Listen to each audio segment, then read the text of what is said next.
and welcome back to another video of Dollhouse and Lord of the Rings. Today we will be listening to we'll be starting with chapter 12 of Lord of the Rings, narrated by Rob Inglis. For those of you who are interested in the dollhouse that I'm making, this is currently what I'm working on. I will try to have the Amazon link in the comments, and at the end of the video, whether you want to skip ahead or not, you want to stick around, I will be showing you what I have done so far of the dollhouse.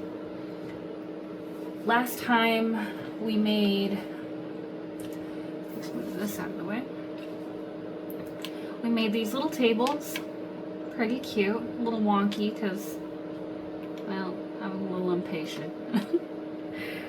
Also made these chairs. Very cute. Those ones were simple. I like simple. Why I decided to choose a more complex dollhouse? Well, you know. So this is going to be the top of the stove. These are going to be the little doors for it. And get them correct. And it'll be sitting like this. And then today we're going to try to attempt to do the oven. And we also got a couple planks done last time. And last time, I realized that I didn't get to show the plants very well because my camera wasn't angled correctly. But here they are now. This is the plant that I was talking about that I'm not really a big fan of this one. So I'm probably going to go out and try to find some fake little plants like this that are, well, more realistic looking and less trying to roll paper. And you know, I mean, honestly, I'm pretty proud that I even got one flower in there. But that's what we got done last video. I think partially the kitchen sink too, which we did get most of the kitchen sink done in the first video episode. Whatever are we calling these? But we got most of that done in the first one, and then I finished up the faucet and the handles and the fruit in episode 2. And yeah, so I also decided that there were some jars that I wasn't going to put on the counter just because I don't have the nimblest fingers for those pieces. So what we're going to work on this episode is probably a couch, a bed, and definitely the oven, and maybe get them installed. But with no further ado, we're going to get the audiobook going, and yeah, grab your drink. Today I've got a root beer zero. So, yeah. So this is chapter 12 of Lord of the Rings, narrated by Rob Inglis. Chapter 12, Flight to the Ford. When Frodo came to himself, he was still clutching the ring desperately. He was lying by the fire, which was now piled high and burning brightly. His 3 companions were bending over him. "What has happened? Where is the Pale King?" he asked wildly. They were too overjoyed to hear him speak to answer for a while, nor did they understand his question. At length he gathered from Sam that they'd seen nothing but the vague, shadowy shapes coming towards them. Suddenly, to his horror, Sam found that his master had vanished, and at that moment a black shadow rushed past him, and he fell. He heard Frodo's voice, but it seemed to come from a great distance, or from under the earth, crying out strange words. They saw nothing more until they stumbled over the body of Frodo lying as if dead, face downwards on the grass with his sword beneath him. Strider ordered them to pick him up and lay him near the fire, and then he disappeared. That was now a good while ago. Sam plainly was beginning to have doubts again about Strider. But while they were talking, he returned, appearing suddenly out of the shadows. They started, and Sam drew his sword and stood over Frodo, but Strider knelt down swiftly at his side. "I'm not a Black Rider, Sam," he said gently, "nor in league with them. I've been trying to discover something of their movements, but I've found nothing. I can't think why they've gone and don't attack again, but there is no feeling of their presence anywhere at hand." When he heard what Frodo had to tell, he became full of concern and shook his head and sighed. Then he ordered Pippin and Merry to eat as much water as they could in their small kettles, and to bathe the wound with it. "Keep the fire going well, and keep Frodo warm," he said. Then he got up and walked away, and called Sam to him. "I think I understand things better now," he said in a low voice. "There seem only to have been 5 of the enemy. Why they were not all here, I don't know, but I don't think they expected to be resisted. They've drawn off for a time being, but not far, I fear. They'll come back again another night if we can't escape.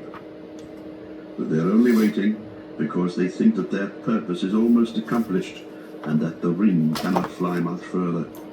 I fear, Sam, that they believe your master has a deadly wound that will subdue him to their will. We shall see." Sam choked with tears. "Don't despair," said Strider. "You must trust me now. Your Frodo is made of sterner stuff than I had guessed, though Gandalf hinted that it might prove so. He's not slain, and I think he'll resist the evil power of the wound longer than his enemies expect. I'll do all I can to help and heal him, guard him well while I'm away." He hurried off and disappeared again into the darkness.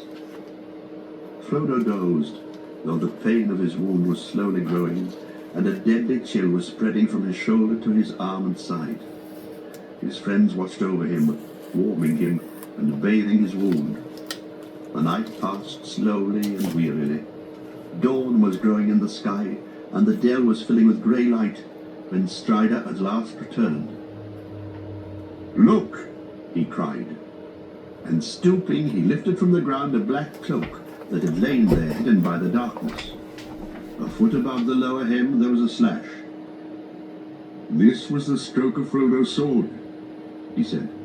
"The only hurt that it did to his enemy, I fear, for it is unharmed, but all blades perish that pierced that dreadful king.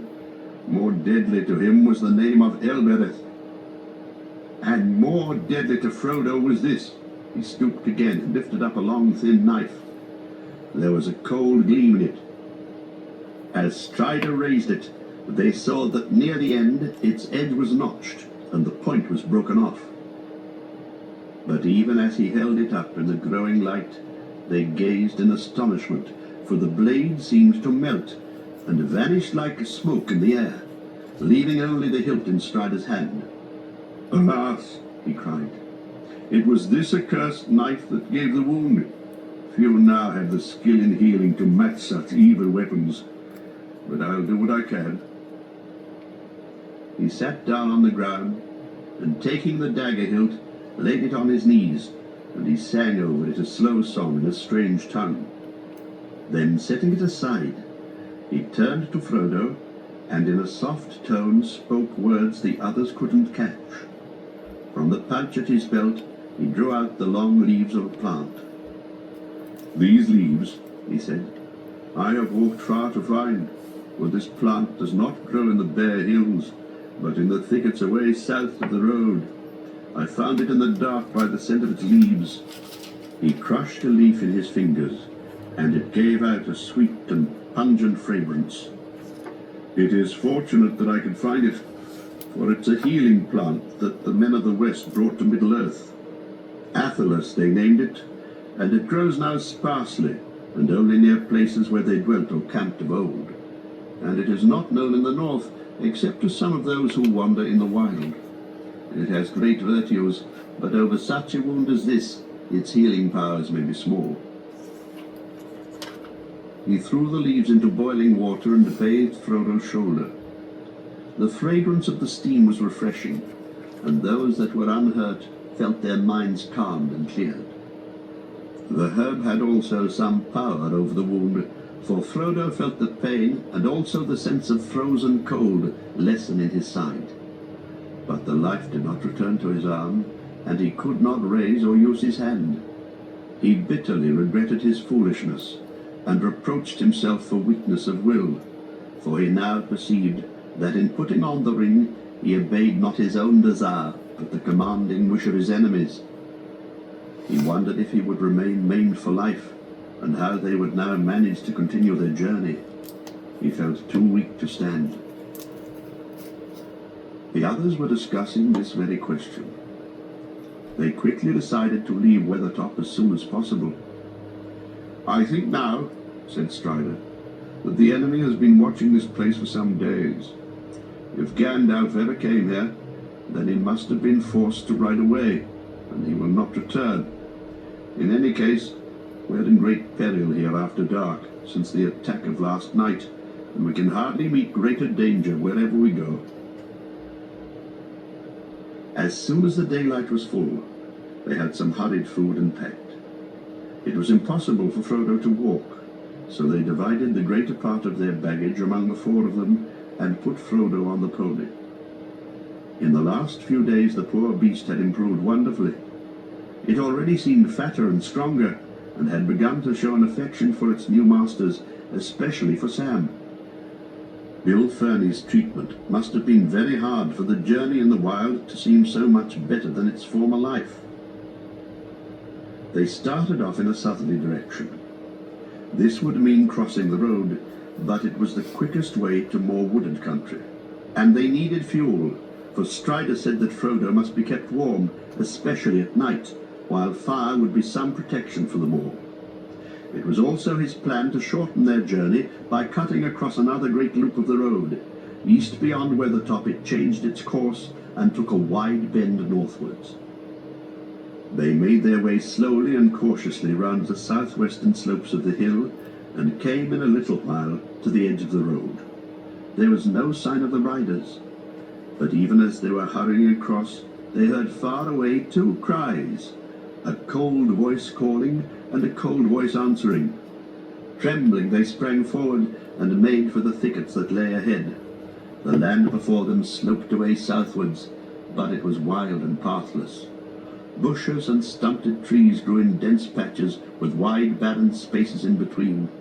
The grass was scanty, coarse and grey, and the leaves in the thickets were faded and falling. It was a cheerless land, and their journey was slow and gloomy. They spoke little as they trudged along. Frodo's heart was grieved as he watched them walking beside him with their heads down and their backs bowed under their burdens. Even Strider seemed tired and heavy-hearted. Before the first day's march was over, Frodo's pain began to grow again, but he did not speak of it for a long time. 4 days passed without the ground or the scene changing much, except that behind them Weathertop slowly sank, and before them the distant mountains loomed a little nearer. Yet since that far cry, they had seen and heard no sign that the enemy had marked their flight or followed them. They dreaded the dark hours, and kept watch in pairs by night, expecting at any time to see black shapes stalking in the grey night, dimly lit by the cloud-veiled moon. But they saw nothing, and heard no sound but the sigh of withered leaves and grass.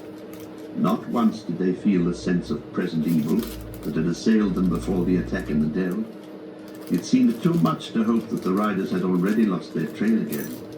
Perhaps they were waiting to make some ambush in a narrow place. At the end of the 5th day, the ground began once more to rise slowly out of the wide shadow valley into which they had descended. Strider now turned their course again northeastwards, and on the 6th day they reached the top of a long, slow-climbing slope, and saw far ahead a huddle of wooded hills. Away below them they could see the road sweeping round the feet of the hills, and to their right the grey river gleamed pale in the thin sunshine. In the distance they glimpsed yet another river in a stony valley half veiled in mist. "I'm afraid we must go back to the road here for a while," said Strider. "We have now come to the river Horwell that the elves call Mithaesel. It flows down over the Eton moors, the Troll Fells north of Rivendell, and joins the Loudwater away in the south. Some call it the Grey Flood after that. It's a great water before it finds the sea.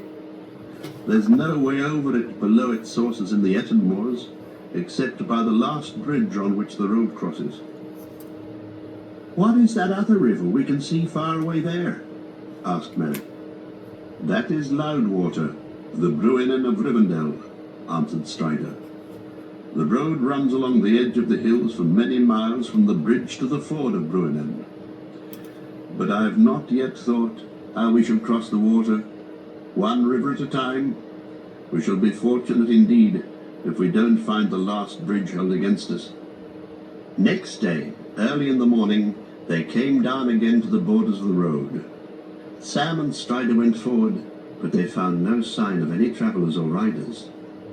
Here, under the shadow of the hills, there had been some rain. Strider judged that it had fallen 2 days before and had washed away all footprints. No horseman had passed since then, as far as he could see. They hurried along with all the speed they could make, and after a mile or two they saw the last bridge ahead, at the bottom of a short, steep slope. They dreaded to see black figures waiting there, but they saw none. Strider made them take cover in a thicket at the side of the road, while he went forward to explore. Before long he came hurrying back. "I can see no signs of the enemy," he said, "and I wonder very much what that means. But I found something very strange." He held out his hand and showed a single pale green jewel. "I found it in the mud in the middle of the bridge," he said. "It is a beryl, an elf stone. Whether it was set there or let fall by chance, I can't say, but it brings hope to me. I'll take it as a sign that we may pass the bridge, but beyond that I dare not keep to the road without some clearer token." At once they went on again. They crossed the bridge in safety, hearing no sound but the water swirling against its 3 great arches. A mile further on they came to a narrow ravine that led away northwards through the steep lands on the left of the road. Here Strider turned aside, and soon they were lost in a sombre country of dark trees winding among the feet of sullen hills. The hobbits were glad to leave the cheerless lands and the perilous road behind them, but this new country seemed threatening and unfriendly. As they went forward, the hills about them steadily rose. Here and there, upon heights and ridges, they caught glimpses of ancient walls of stone and the ruins of towers. They had an ominous look. Frodo, who was not walking, had time to gaze ahead and to think. He recalled Bilbo's account of his journey, and the threatening towers on the hills north of the road, and the country near the Troll's Wood, where his first serious adventure had happened. Frodo guessed that they were now in the same region, and wondered if by chance they would pass near the spot. "Who lives in this land?" he asked. "And who built these towers? Is this troll country?" "No," said Strider. "Trolls do not build. No one lives in this land. Men once dwelt here, ages ago, but none remain now. They became an evil people, as legends tell, for they fell under the shadow of Angmar, but all were destroyed in the war that brought the North Kingdom to its end. But that is now so long ago that the hills have forgotten them, though a shadow still lies on the land." "Where did you learn such tales, if all the land is empty and forgetful?" asked Peregrine. "The birds and beasts don't tell tales of that sort." "The heirs of Elendil do not forget all these things," said Strider, "and many more things than I can tell are remembered in Rivendell." "Have you often been to Rivendell?" asked Frodo. "I have," said Strider. "I dwelt there once, and still I return when I may. There my heart is. But it is not my fate to sit in peace, even in the fair house of Elrond. The hills now began to shut them in. The road behind held on its way to the river Bruinen, but both were now hidden from view. The travellers came into a long valley, narrow, deeply cloven, dark and silent. Trees with old and twisted roots hung over cliffs and piled up behind into mounting slopes of pinewood. The hobbits grew very weary. They advanced slowly, for they had to pick their way through a pathless country, encumbered by fallen trees and tumbled rocks. As long as they could, they avoided climbing for Frodo's sake, and because it was in fact difficult to find any way up out of the narrow dales. They had been 2 days in this country when the weather turned wet. The wind began to blow steadily out of the west and pour the water of the distant seas on the dark heads of the hills in fine drenching rain.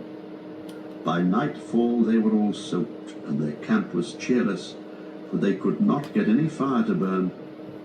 The next day the hills rose still higher and steeper before them, and they were forced to turn away northwards out of their course. Strider seemed to be getting anxious. They were nearly 10 days out from Weathertop, and their stock of provisions was beginning to run low. It went on raining. That night they camped on a stony shelf, with a rock wall behind them, in which there was a shallow cave, a mere scoop in the cliff. Frodo was restless.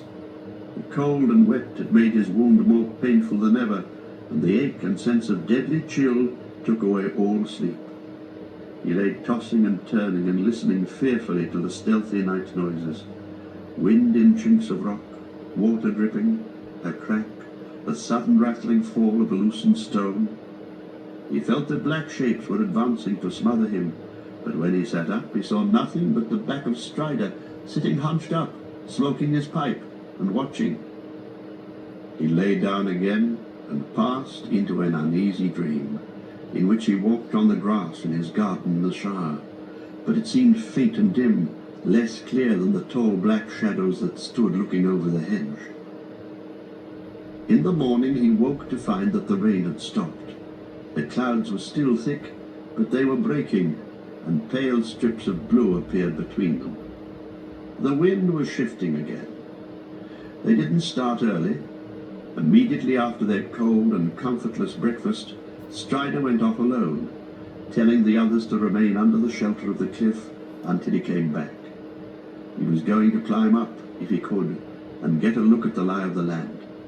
When he returned, he wasn't reassuring. "We've come too far to the north," he said, "and we must find some way to turn back southwards again. If we keep on as we are going, we shall get up into the Etondales far north of Rivendell. That is troll country, and little known to me. We could perhaps find our way through and come round to Rivendell from the north, but it would take too long, for I don't know the way, and our food would not last. So somehow or other we must find the ford of Bruinen." The rest of that day they spent scrambling over rocky ground. They found a passage between 2 hills that led them into a valley running southeast, the direction that they wished to take. But towards the end of the day they found their road again barred by a ridge of high land. Its dark edge against the sky was broken into many bare points like teeth of a blunted saw. They had a choice between going back or climbing over it. They decided to attempt the climb, but it proved very difficult. Before long Frodo was obliged to dismount and struggle along on foot. Even so, they often despaired of getting their pony up, or indeed of finding a path for themselves, burdened as they were. The light was nearly gone, and they were all exhausted when at last they reached the top. They had climbed onto a narrow saddle between 2 higher points, and the land fell steeply away again, only a short distance ahead. Frodo threw himself down and lay on the ground shivering. His left arm was lifeless, and his side and shoulder felt as if icy claws were laid upon them. The trees and rocks about him seemed shadowy and dim. "We can't go any further," said Merry to Strider. "I'm afraid this has been too much for Frodo. I'm dreadfully anxious about him. What are we to do? Do you think they'll be able to cure him in Rivendell if we ever get there? We shall see, answered Strider. There is nothing more that I can do in the wilderness, and it's chiefly because of his wound that I'm so anxious to press on. But I agree that we can go no further tonight. What's the matter with my master? Asked Sam in a low voice, looking appealingly at Strider. His wound was small, and it's already closed. There's nothing to be seen but a cold white mark on his shoulder. Frodo's been touched by the weapons of the enemy, said Strider, and there is some poison or evil at work that's beyond my skill to drive out. But don't give up hope, Sam. Night was cold up on the high ridge. They lit a small fire down under the gnarled roots of an old pine that hung over a shallow pit. It looked as if stone had once been quarried there. They sat huddled together. The wind blew chill through the pass, and they heard the treetops lower down, moaning and sighing. Frodo lay half in a dream, imagining that endless dark wings were sweeping by above him, and that on the wings rode pursuers that sought him in all the hollows of the hills. The morning dawned bright and fair. The air was clean, and the light pale and clear in a rain-washed sky. Their hearts were encouraged, but they longed for the sun to warm their cold, stiff limbs. As soon as it was light, Strider took Merry with him and went to survey the country from the height to the east of the pass. The sun had risen and was shining brightly when he returned with more comforting news. They were now going more or less in the right direction. If they went on, down the further side of the ridge, they would have the mountains on the left. Some way ahead, Strider had caught a glimpse of the Loudwater again, and he knew that, though it was hidden from view, the road to the ford was not far from the river, and lay on the side nearest to them. "We must make for the road again," he said.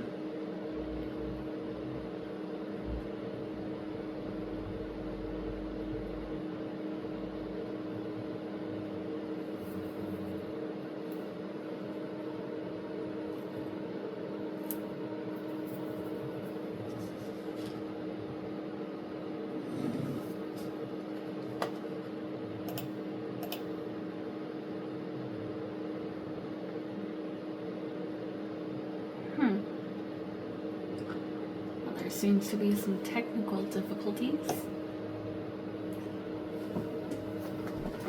Let's get that fixed and pause this. Okay. We're gonna go back about 30 seconds. Sorry guys. It just stopped playing for some reason. But don't give up hope, Sam. Night was cold up on the high ridge. They lit a small fire down under the gnarled roots of an old pine that hung over a shallow pit. It looked as if stone had once been quarried there. They sat huddled together. The wind blew chill through the pass, and they heard the treetops lower down, moaning and sighing. Frodo lay half in a dream, imagining that endless dark wings were sweeping by above him, and that on the wings rode pursuers that sought him in all the hollows of the hills. The morning dawned bright and fair. The air was clean, and the light pale and clear in a rain-washed sky. Their hearts were encouraged, but they longed for the sun to warm their cold, stiff limbs. As soon as it was light, Strider took Merry with him and went to survey the country from the height to the east of the pass. The sun had risen and was shining brightly when he returned with more comforting news. They were now going more or less in the right direction.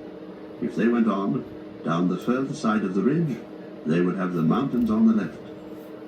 Some way ahead, Strider had caught a glimpse of the Loudwater again, and he knew that, though it was hidden from view, the road to the ford was not far from the river, and lay on the side nearest to them. "We must make for the road again," he said. "We can't hope to find a path through these hills. Whatever danger may beset it, the road is our only way to the ford." As soon as they had eaten, they set out again. They climbed slowly down the southern side of the ridge, but the way was much easier than they had expected, for the slope was far less steep on this side, and before long Frodo was able to ride again, Bill Ferny's poor old pony was developing an unexpected talent for picking out a path, and for sparing its rider as many jolts as possible. The spirits of the party rose again. Even Frodo felt better in the morning light, but every now and again a mist seemed to obscure his sight, and he passed his hands over his eyes. Pippin was a little ahead of the others. Suddenly he turned round and called to them. "There's a path here," he cried. When they came up with him, they saw that he had made no mistake. There were clearly the beginnings of a path that climbed with many windings out of the woods below and faded away on the hilltop behind. In places it was now faint and overgrown, or choked with fallen stones and trees, but at one time it seemed to have been much used. It was a path made by strong arms and heavy feet. Here and there old trees had been cut or broken down, and large rocks cloven or heaved aside to make a way. They followed the track for some while, for it offered much the easiest way down, but they went cautiously, and their anxiety increased as they came into the dark woods, and the path grew plainer and broader.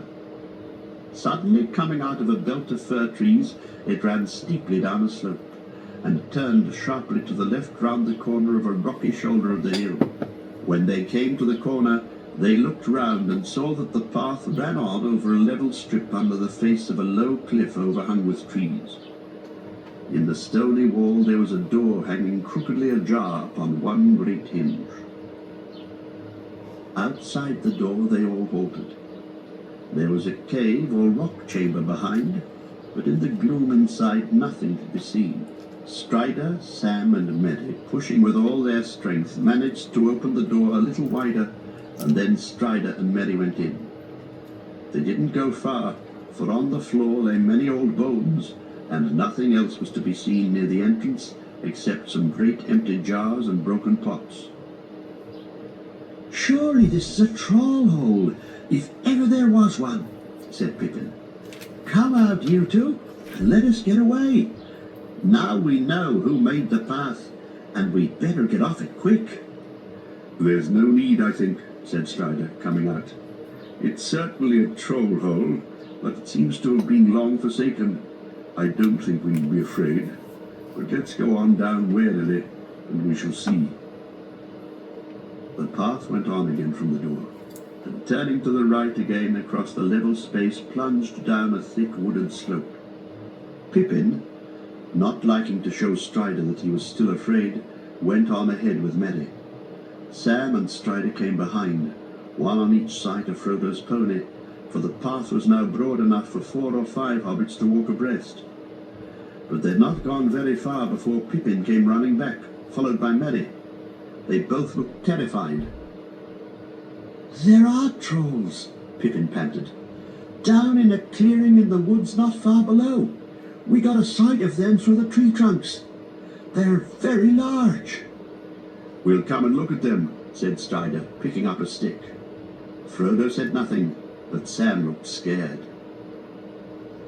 The sun was now high, and it shone down through the half-stripped branches of the trees and lit the clearing with bright patches of light.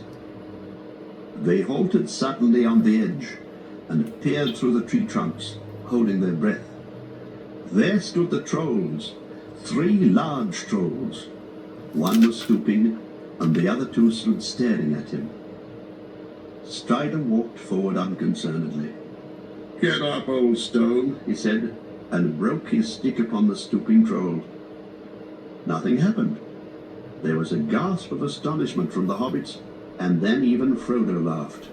"Well," he said, "we're forgetting our family history. These must be the very 3 that were caught by Gandalf, quarrelling over the right way to cook 13 dwarves and 1 hobbit."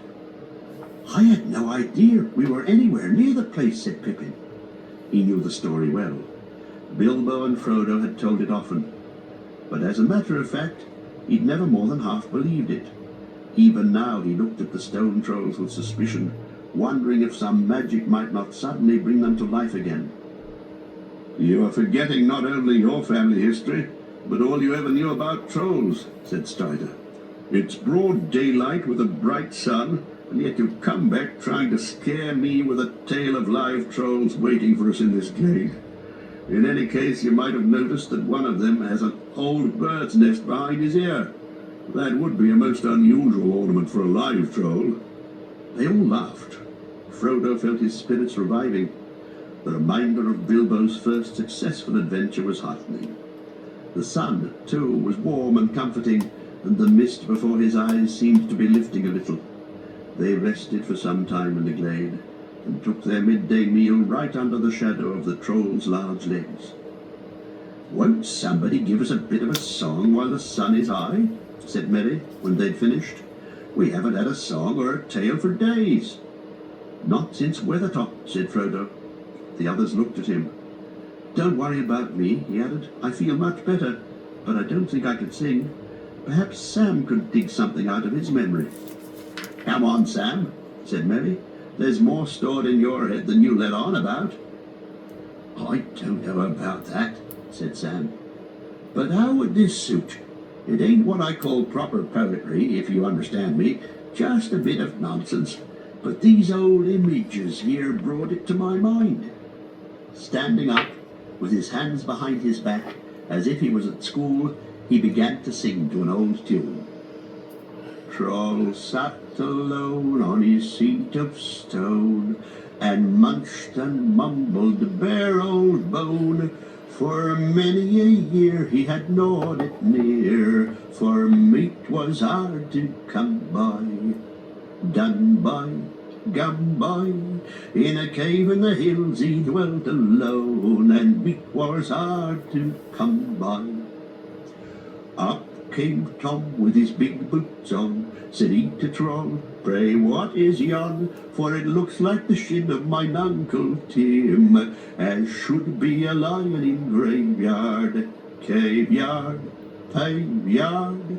This many a year has Tim been gone, and I thought he was lying in graveyard.' 'My lad,' says Troll, 'this bone I stole, but what be bones that lie in a hole? Thine uncle was dead as a lump of lead, afore I found his shin bone.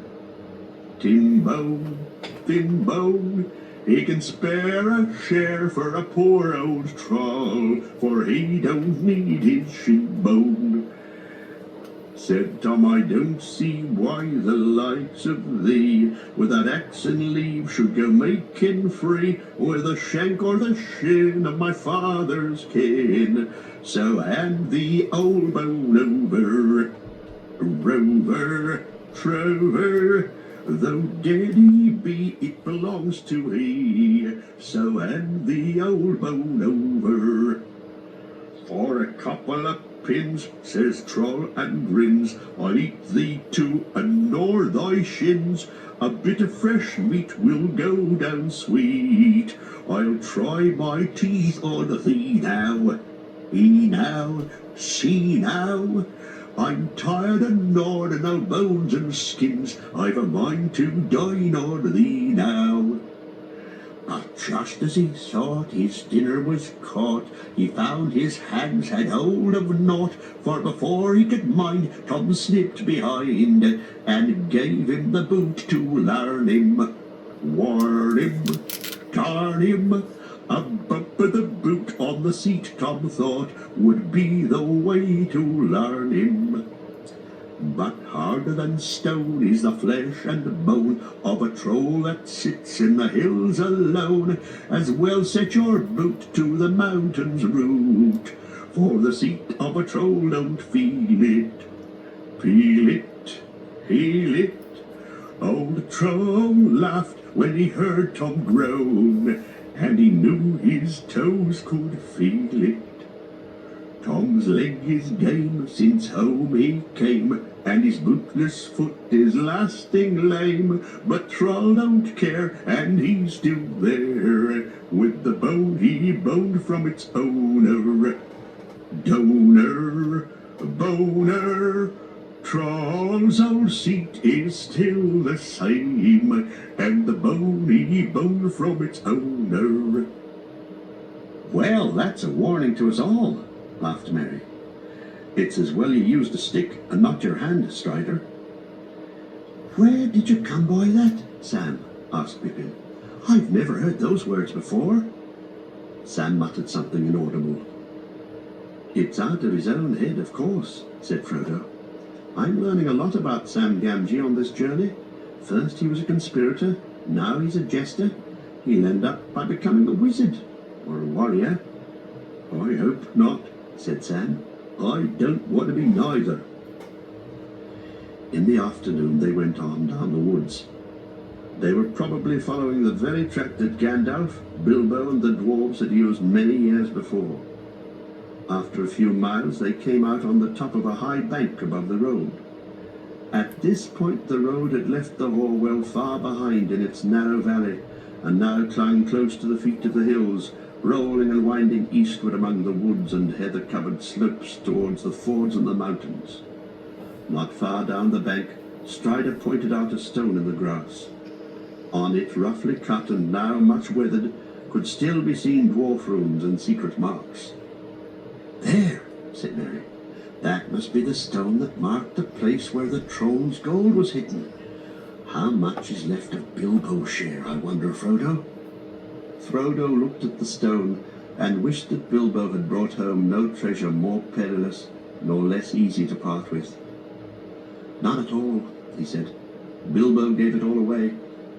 He told me he didn't feel it was really his, as it came from robbers. The road lay quiet under the long shadows of early evening. There was no sign of any other travellers to be seen. As there was now no other possible course for them to take, they climbed down the bank and, turning left, went off as fast as they could. Soon a shoulder of the hills cut off the light of the fast westering sun. A cold wind flowed down to meet them from the mountains ahead. They were beginning to look out for a place off the road where they could camp for the night, when they heard a sound that brought sudden fear back into their hearts, the noise of hoofs behind them. They looked back, but they couldn't see far because of the many windings and rollings of the road.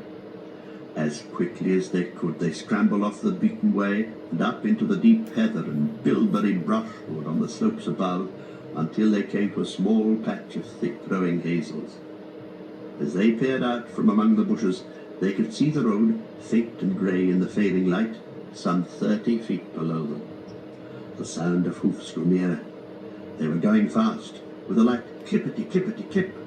Then faintly, as if it was blown away from them by the breeze, they seemed to catch a dim ringing as of small bells tinkling.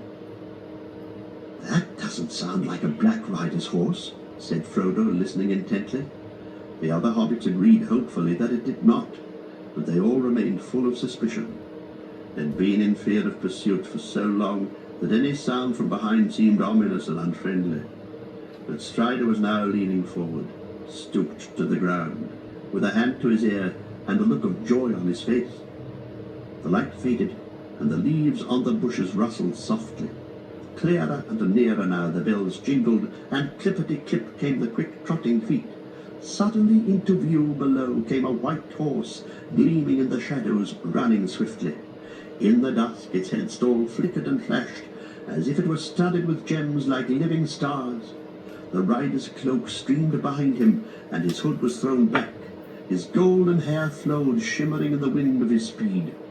To Frodo it appeared that a white light was shining through the form and raiment of the rider, as if through a thin veil. Strider sprang from hiding and dashed down towards the road, leaping with a cry through the heather. But even before he had moved or called, the rider had reined in his horse and halted, looking up towards the thicket where they stood. When he saw Strider, he dismounted and ran to meet him, calling out, "I now ved we Dunedain, my Govannen." His speech and clear, ringing voice left no doubt in their hearts. The rider was of the elven folk. No others that dwelt in the wide world had voices so fair to hear. But there seemed to be a note of haste, of fear in his call, and they saw that he was now speaking quickly and urgently to Strider. Soon Strider beckoned to them, and the hobbits left the bushes and hurried down to the road. "This is Glorfindel, who dwells in the house of Elrond," said Strider. "Hail and well met at last," said the elf lord to Frodo. "I was sent from Rivendell to look for you. We feared that you were in danger upon the road." "Then Gandalf has reached Rivendell?" cried Frodo joyfully. "No, he had not when I departed, but that was 9 days ago," answered Glorfindel. "Elrond received news that troubled him. Some of my kindred, journeying in your land beyond the Barad-dûn, which you call the Brandywine River, learned that things were amiss, and sent messages as swiftly as they could. They said that the Nine were abroad, and that you were astray, bearing a great burden without guidance, for Gandalf had not returned. There are few, even in Rivendell, that can ride openly against the Nine, but such as there were, Elrond sent out north, west, and south. It was thought that you might turn far aside to avoid pursuit, and become lost in the wilderness. It was my lot to take the road, and I came to the bridge of Mithaethel, and left a token there, nigh on 7 days ago. 3 of the servants of Sauron were upon the bridge, but they withdrew, and I pursued them westward. I came also upon 2 others, but they turned away southward. Since then, I've searched for your trail. 2 days ago I found it, and followed it over the bridge, and today I marked where you descended from the hills again. But come, there is no time for further news. Since you are here, we must risk the peril of the road and go. There are 5 behind us, and when they find your trail upon the road, they will ride after us like the wind. And they are not all.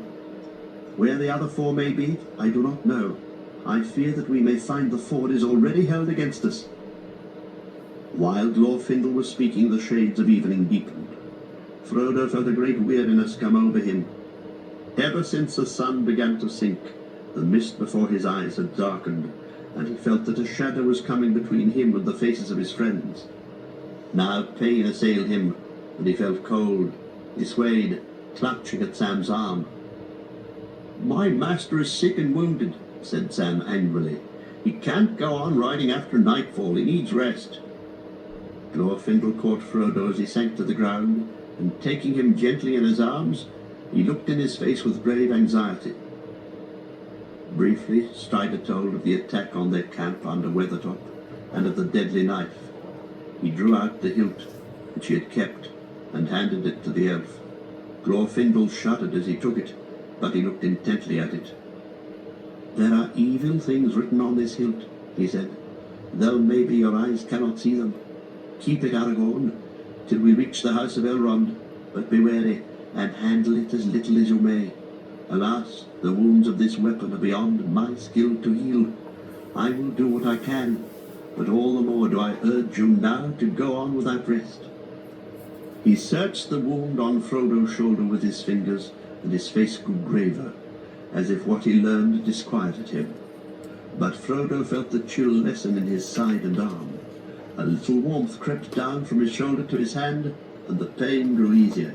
The dusk of evening seemed to grow lighter about him, as if a cloud had been withdrawn.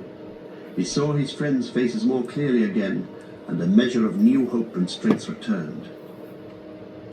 "You shall ride my horse," said Glorfindel.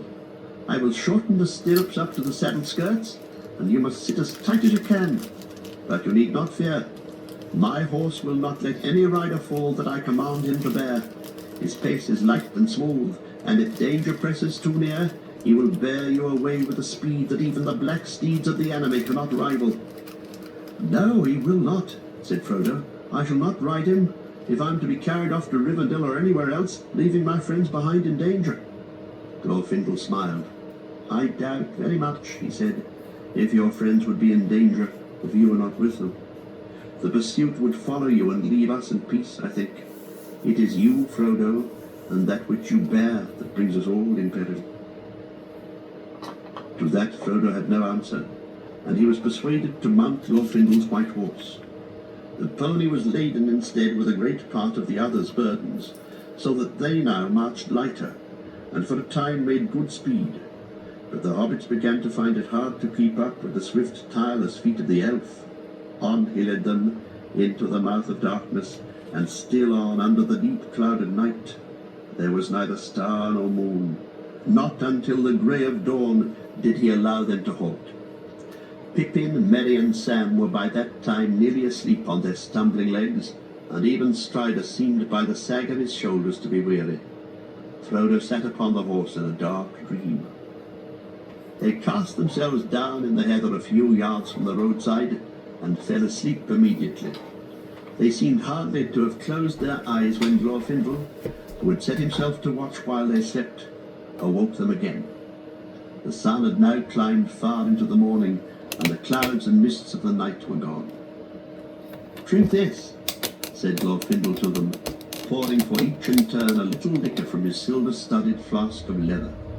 It was clear as spring water and had no taste, and it did not feel either cool or warm in the mouth, but strength and vigour seemed to flow into all their limbs as they drank it. Eaten after that draught, the stale bread and dried fruit, which was now all they had left, seemed to satisfy their hunger better than many a good breakfast in the Shire had done. They had rested rather less than 5 hours when they took to the road again. Glorfindel still urged them on, and only allowed 2 brief halts during the day's march. In this way they covered almost 20 miles before nightfall, and came to a point where the road bent right and ran down towards the bottom of the valley, now making straight for the Bruinen. So far there had been no sign or sound of pursuit that the hobbits could see or hear, but often Glorfindel would halt and listen for a moment if they lagged behind, and a look of anxiety clouded his face. Once or twice he spoke to Strider in the elf tongue. But however anxious their guides might be, it was plain that the hobbits could go no further that night. They were stumbling along, dizzy with weariness, and unable to think of anything but their feet and legs. Frodo's pain had redoubled, and during the day things about him faded to shadows of ghostly grey. He almost welcomed the coming of night, for then the world seemed less pale and empty. The hobbits were still weary when they set out again early next morning. There were many miles yet to go between them and the ford, and they hobbled forward at the best pace they could manage. "Our peril will be greatest just ere we reach the river," said Glorfindel, "for my heart warns me that the pursuit is now swift behind us, and other danger may be waiting by the ford." The road was still running steadily downhill, and there was now in places much grass at either side, in which the hobbits walked when they could to ease their tired feet. In the late afternoon they came to a place where the road went suddenly under the dark shadow of tall pine trees, and then plunged into a deep cutting with steep moist walls of red stone. Echoes ran along as they hurried forward, and there seemed to be a sound of many footfalls following their own. All at once, as if through a gate of light, the road ran out again from the end of the tunnel into the open. There, at the bottom of a sharp incline, they saw before them a long, flat mile, and beyond that, the ford of Rivendell. On the further side was a steep brown bank, threaded by a winding path, and behind that the tall mountains climbed, shoulder above shoulder, and peak beyond peak, into the fading sky. There was still an echo as of following feet in the cutting behind them, a rushing noise as if a wind were rising and pouring through the branches of the pines. One moment Glorfindel turned and listened, then he sprang forward with a loud cry. "Fly!" he called. "Fly! The enemy is upon us!" A white horse leapt forward. The hobbits ran down the slope. Glorfindel and Strider followed as rear guard. They were only halfway across the flat when suddenly there was a noise of horses galloping. Out of the gate in the trees that they had just left rode a black rider. He reined his horse in and halted, swaying in his saddle. Another followed him, and then another, then again 2 more. "Ride forward, ride!" cried Glorfindel to Frodo. He did not obey at once, for a strange reluctance seized him. Checking the horse to a walk, he turned and looked back. The riders seemed to sit upon their great steeds, like threatening statues upon a hill, dark and solid, while all the woods and land about them receded as if into a mist. Suddenly he knew in his heart that they were silently commanding him to wait. Then at once fear and hatred awoke in him. His hand left the bridle and gripped the hilt of his sword, and with a red flash he drew it. "Ride on! Ride on!" cried Glorfindel, and then loud and clear he called to the horse in the elf tongue, "Noralem! Noralem! Asfaroth!" At once the white horse sprang away and sped like the wind along the last lap of the road. At the same moment the black horses leapt down the hill in pursuit, and from the riders came a terrible cry, such as Frodo had heard filling the woods with horror in the East Farthing far away. It was answered, and to the dismay of Frodo and his friends, out from the trees and rocks away on the left 4 other riders came flying. 2 rode towards Frodo, 2 galloped madly towards the ford to cut off his escape. They seemed to him to run like the wind, and to grow swiftly larger and darker as their courses converged with his. Frodo looked back for a moment over his shoulder. He could no longer see his friends. The riders behind were falling back. Even their great steeds were no match in speed for the white elf horse of Glorfindel. He looked forward again, and hope faded. There seemed no chance of reaching the ford before he was cut off by the others that had lain in ambush. He could see them clearly now. They appeared to have cast aside their hoods and black cloaks, and they were robed in white and grey. Swords were naked in their pale hands. Helms were on their heads. Their cold eyes glittered, and they called to him with fell voices. Fear now filled all Frodo's mind. He thought no longer of his sword.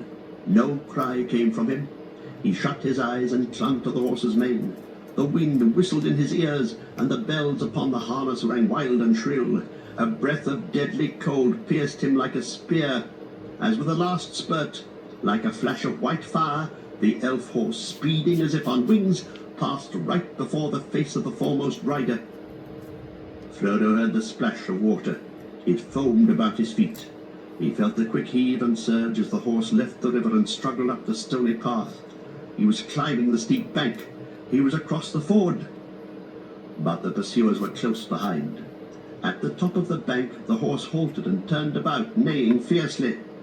There were 9 riders at the water's edge below, and Frodo's spirit quailed before the threat of their uplifted faces. He knew of nothing that would prevent them from crossing as easily as he had done, and he felt that it was useless to try to escape over the long, uncertain path from the ford to the edge of Rivendell if once the riders crossed.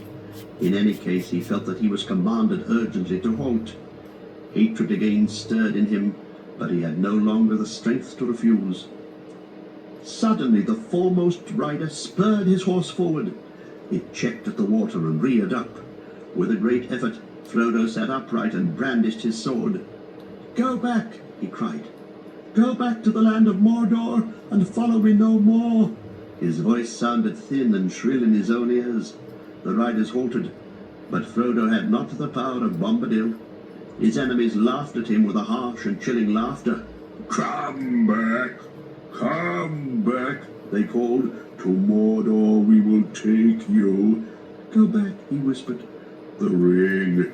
The ring!" they cried with deadly voices, and immediately their leader urged his horse forward into the water, followed closely by 2 others. "By Elbereth and Luthien the Fair," said Frodo with a last effort, lifting up his sword, "you shall have neither the ring nor me." Then the leader, who was now half across the ford, stood up menacing in his stirrups, and raised up his hand. Frodo was stricken dumb. He felt his tongue cleave to his mouth, and his heart labouring. His sword broke and fell out of his shaking hand. The elf horse reared and snorted. The foremost of the black horses had almost set foot upon the shore. At that moment there came a roaring and a rushing, a noise of loud waters rolling many stones. Dimly Frodo saw the river below him rise, and down along its course there came a plumed cavalry of waves. White flames seemed to Frodo to flicker on their crests, and he half fancied that he saw amid the water white riders upon white horses with frothing manes. The 3 riders that were still in the midst of the ford were overwhelmed. They disappeared, buried suddenly under angry foam. Those that were behind drew back in dismay. With his last failing senses, Frodo heard cries, and it seemed to him that he saw, beyond the riders that hesitated on the shore, a shining figure of white light. and behind it ran small, shadowy forms waving flames that flared red in the grey mist that was falling over the world. The black horses were filled with madness, and leaping forward in terror they bore their riders into the rushing flood. Their piercing cries were drowned in the roaring of the river as it carried them away. Then Frodo felt himself falling, and the roaring and confusion seemed to rise and engulf him together with his enemies. He heard and saw no more. Book 2, Chapter 1. Many Meetings. Frodo woke and found himself lying in bed. At first he thought that he had slept late, after a long unpleasant dream that still hovered on the edge of memory. Or perhaps he'd been ill? But the ceiling looked strange. It was flat, and it had dark beams richly carved. He lay a little while longer, looking at patches of sunlight on the wall and listening to the sound of a waterfall. "Where am I? And what's the time?" he said aloud to the ceiling.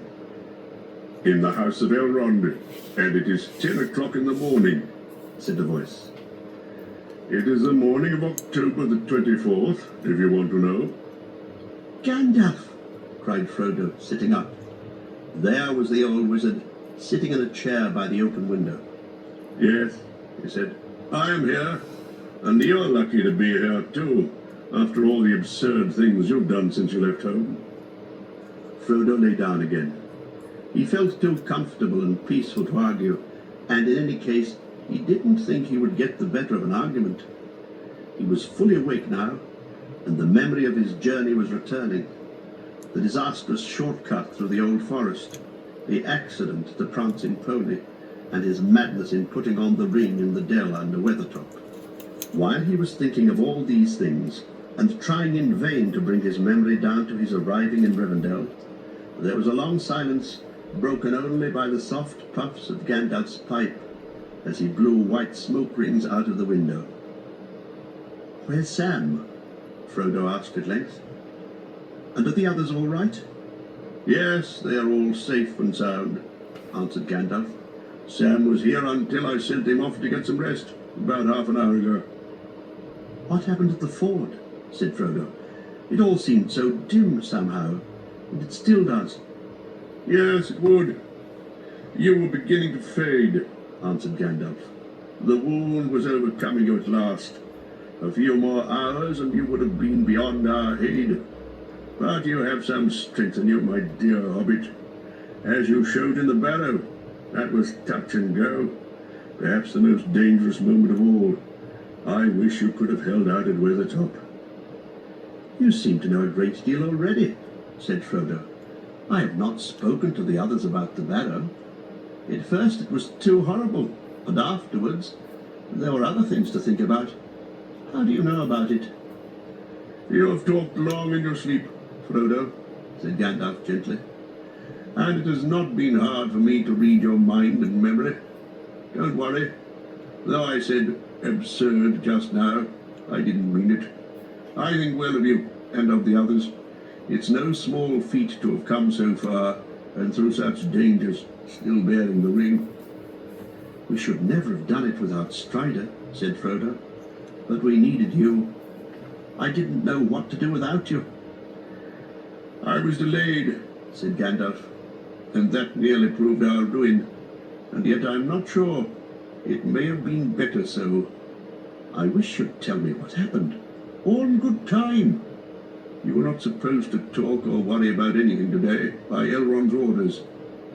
"But talking would stop me thinking and wondering, which are quite as tiring," said Frodo.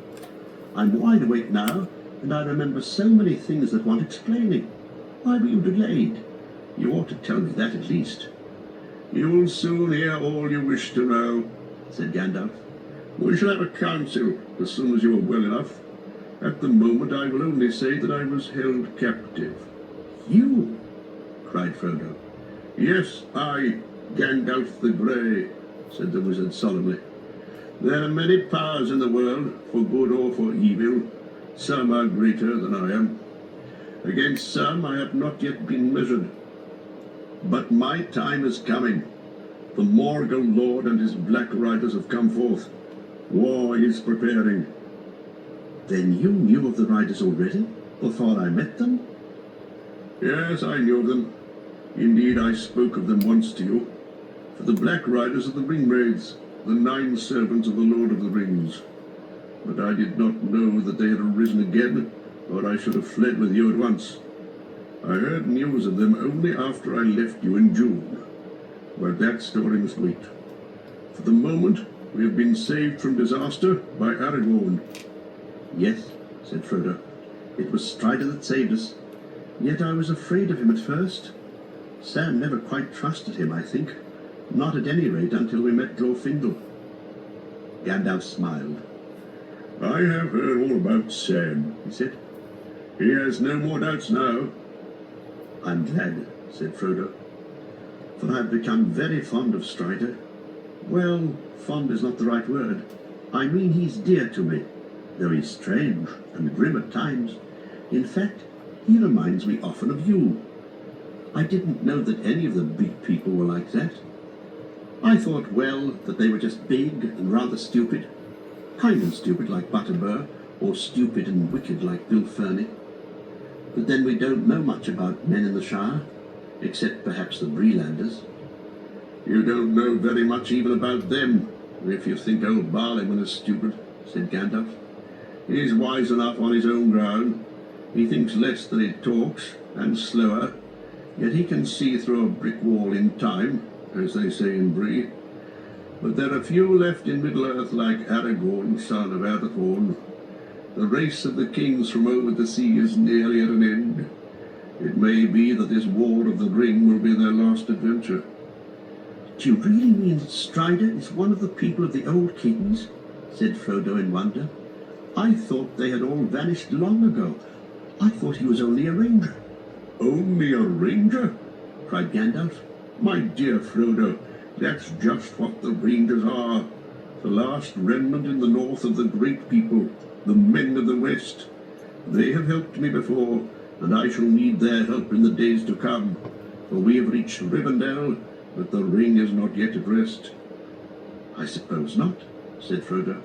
But so far my only thought has been to get here, and I hope I shan't have to go any further.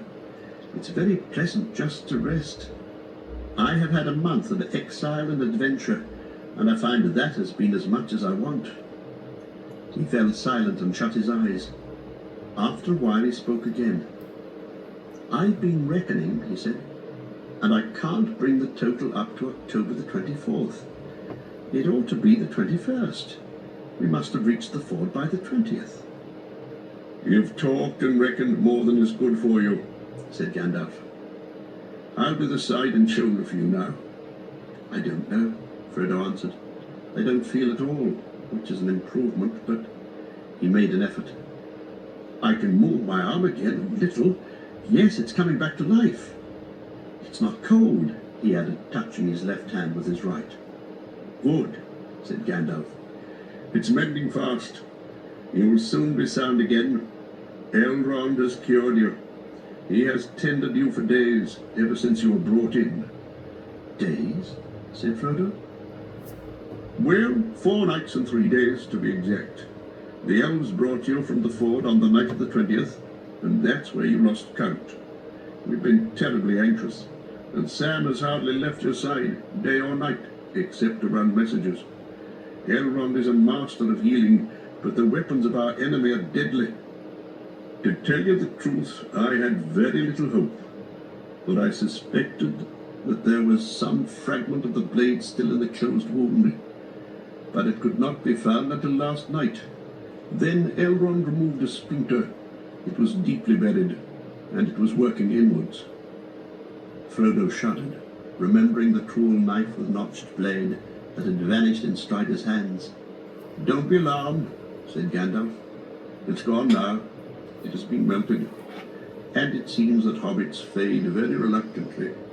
I have known strong warriors of the big people who would quickly have been overcome by that splinter which you bore for 17 days. What would they have done to me? Asked Frodo. What were the riders trying to do? They tried to pierce your heart with a Morgul knife which remains of the wound. If they had succeeded, you would have become like they are, only weaker and under their command. You would have become a wraith under the dominion of the Dark Lord, and he would have tormented you for trying to keep his ring, if any greater torment were possible than being robbed of it and seeing it on his hand. Thank goodness I didn't realize the horrible danger, said Frodo faintly. I was mortally afraid, of course, but if I had known more, I should not have dared even to move. It's a marvel that I escaped. Yes, fortune or fate have helped you, said Gandalf, not to mention courage. For your heart was not touched, and only your shoulder was pierced, and that was because you resisted to the last. But it was a terribly narrow shave, so to speak. You were in gravest peril while you wore the ring, for then you were half in the Wraith world yourself, and they might have seized you. You could see them, and they could see you. I know, said Frodo. They were terrible to behold, but why could we all see their horses? Because they are real horses, just as the black robes are real robes that they wear to give shape to their nothingness when they're dealings with the living. Then why do these black horses endure such riders? All other animals are terrified when they draw near, even the elf horse of Glorfindel. The dogs howl and the geese scream at them. Because these horses are born and bred to the service of the Dark Lord in Mordor. Not all his servants and chattels are wraiths. There are orcs and trolls, there are wargs and werewolves, and there have been and still are many men, warriors and kings, that walk alive under the sun, and yet are under his sway, and their number is growing daily. What about Rivendell and the elves? Is Rivendell safe? Yes, at present, until all else is conquered. The elves may fear the Dark Lord, and they may fly before him, but never again will they listen to him or serve him. And here in Rivendell there live still some of his chief foes, the Elvenwise, lords of the Eldar from beyond the furthest seas. They do not fear the Ringwraiths, for those who have dwelt in the blessed realm live at once in both worlds, and against both the seen and the unseen they have great power. I thought that I saw a white figure that shone and did not grow dim like the others. Was that Glorfindel then? Yes, you saw him for a moment as he is upon the other side. One of the mighty of the firstborn. He is an elf lord of a house of princes. Indeed, there is a power in Rivendell to withstand the might of Mordor for a while, and elsewhere other powers still dwell. There is power, too, of another kind in the Shire, but all such places will soon become islands under siege if things go on as they are going. The Dark Lord is putting forth all his strength. Still, he said, standing suddenly up and sticking out his chin, while his beard went stiff and straight like bristling wire, we must keep up our courage. You'll soon be well, if I don't talk you to death. You're in Rivendell, and you need not worry about anything for the present. I haven't any courage to keep up, said Frodo, but I'm not worried at the moment. Just give me news of my friends, and tell me the end of the affair at the ford, as I keep on asking, and I shall be content for the present. After that I shall have another sleep, I think, but I shan't be able to close my eyes until you've finished the story for me.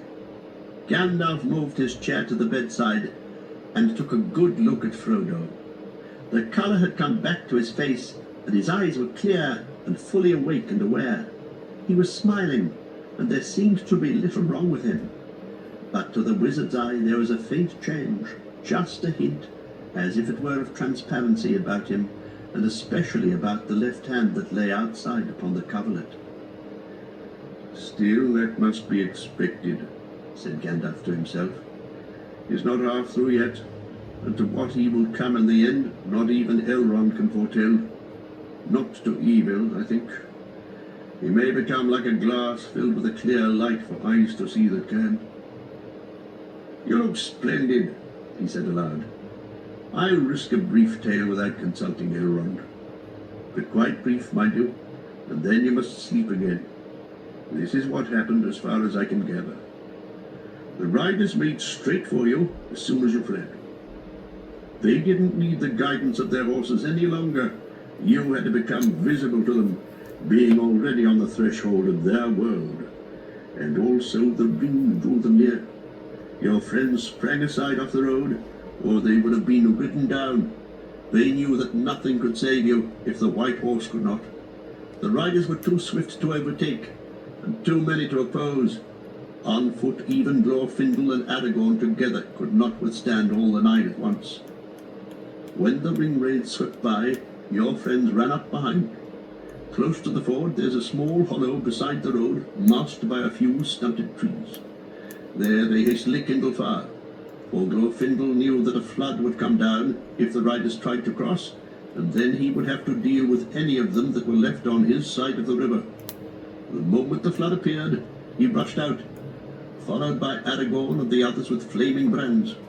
Caught between fire and water, and seeing an elf lord revealed in his wrath, they were dismayed, and their horses were stricken with madness. 3 were carried away by the first assault of the flood. The others were now hurled into the water by their horses and overwhelmed. "And is that the end of the Black Riders?" asked Frodo. "No," said Gandalf.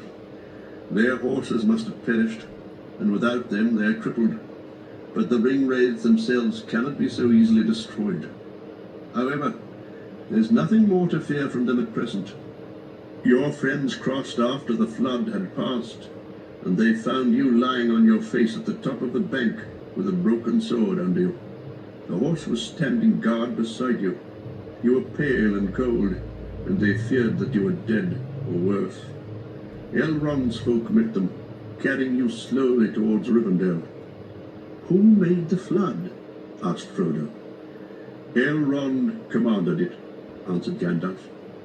"The river of this valley is under his power, and it will rise in anger when he has great need to bar the ford. As soon as the captain of the ringwraiths rode into the water, the flood was released. If I may say so, I added a few touches of my own. You may not have noticed, but some of the waves took the form of great white horses with shining white riders, and there were many rolling and grinding boulders. For a moment I was afraid that we had let loose too fierce a wrath, and the flood would get out of hand and wash you all away. There is great vigour in the waters that come down from the snows of the misty mountains." "Yes, it all comes back to me now," said Frodo. "The tremendous roaring. I thought I was drowning, with my friends and enemies and all. But now we're safe." Gandalf looked quickly at Frodo, but he had shut his eyes. "Yes, you are all safe for the present. Soon there will be feasting and merrymaking to celebrate the victory at the ford of Bruinen, and you will all be there in places of honour." "Splendid," said Frodo. "It's wonderful that Elrond and Glorfindel and such great lords, not to mention Strider, should take so much trouble and show me so much kindness." "Well, there are many reasons why they should," said Gandalf, smiling. "I am one good reason. The ring is another. You are the ring bearer, and you are the heir of Bilbo, the ring finder." "Dear Bilbo," said Frodo sleepily. "I wonder where he is. I wish he was here and could hear all about it. It would have made him laugh. The cow jumped over the moon, and the poor old troll." With that he fell asleep. Frodo was now safe in the last homely house east of the sea. That house was, as Bilbo had long ago reported, a perfect house, whether you like food or sleep, or storytelling or singing, or just sitting and thinking best, or a pleasant mixture of them all.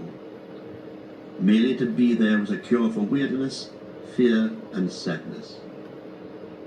As the evening drew on, Frodo woke up again, and he found that he no longer felt in need of rest or sleep, but had a mind for food and drink, and probably for singing and storytelling afterwards. He got out of bed and discovered that his arm was already nearly as useful again as it ever had been. He found laid ready clean garments of green cloth that fitted him excellently. Looking in a mirror, he was startled to see a much thinner reflection of himself than he remembered. It looked remarkably like the young nephew of Bilbo who used to go tramping with his uncle in the Shire, but the eyes looked out at him thoughtfully. "Yes, you have seen a thing or two since you last peeped out of a looking-glass," he said to his reflection. "But now for a merry meeting." He stretched out his arms and whistled a tune. At that moment there was a knock on the door, and Sam came in. He ran to Frodo and took his left hand awkwardly and shyly. He stroked it gently, and then he blushed and turned hastily away. "Hello, Sam," said Frodo.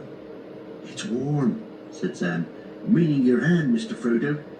It has felt so cold through the long nights. But glory and trumpets," he cried, turning round again with shining eyes and dancing on the floor. "It's fine to see you up and yourself again, sir. Gandalf asked me to come and see if you were ready to come down, and I thought he was joking." "I'm ready," said Frodo. "Let's go and look for the rest of the party." "I can take you to them, sir," said Sam. "It's a big house, this, and very peculiar. Always a bit more to discover, and no knowing what you'll find round a corner. And elves, sir, elves here and elves there, some like kings, terrible and splendid, and some as merry as children. And the music and the singing, not that I have had the time or the heart for much listening since we got here, but I'm getting to know some of the ways of the place." "I know what you've been doing, Sam," said Frodo, taking his arm, "but you shall be merry tonight, and listen to your heart's content. Come on, guide me round the corners." Sam led him along several passages, and down many steps, and out into a high garden above the steep bank of the river. He found his friend sitting in a porch on the side of the house looking east. Shadows had fallen in the valley below, but there was still a light on the faces of the mountains far above. The air was warm.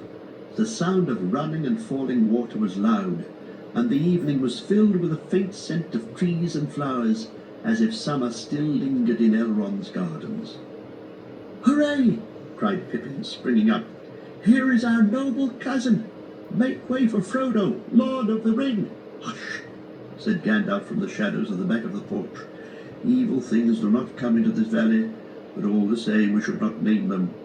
The Lord of the Ring is not Frodo, but the master of the Dark Tower of Mordor, whose power is again stretching out over the world. We are sitting in a fortress. Outside it is getting dark." "Gandalf has been saying many cheerful things like that," said Pippin. "He thinks I need keeping in order, but it seems impossible somehow to feel gloomy or depressed in this place. I feel I could sing if I knew the right song for the occasion." "I feel like singing myself," laughed Frodo, "though at the moment I feel more like eating and drinking." "That will soon be cured," said Pippin. "You've shown your usual cunning in getting up just in time for a meal." "More than a meal, a feast," said Merry. "As soon as Gandalf reported that you were recovered, the preparations began."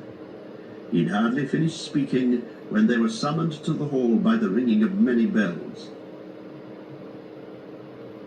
The hall of Elrond's house was filled with folk, elves for the most part, though there were a few guests of other sorts.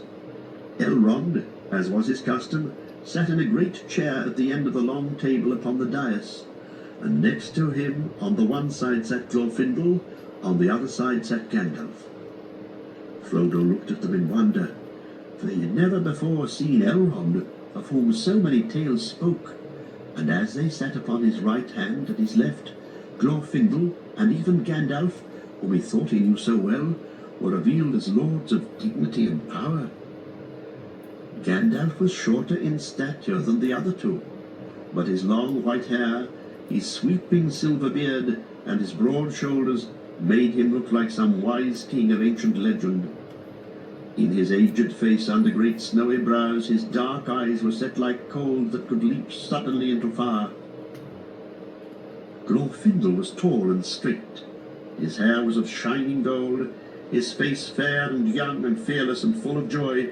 His eyes were bright and keen, and his voice like music.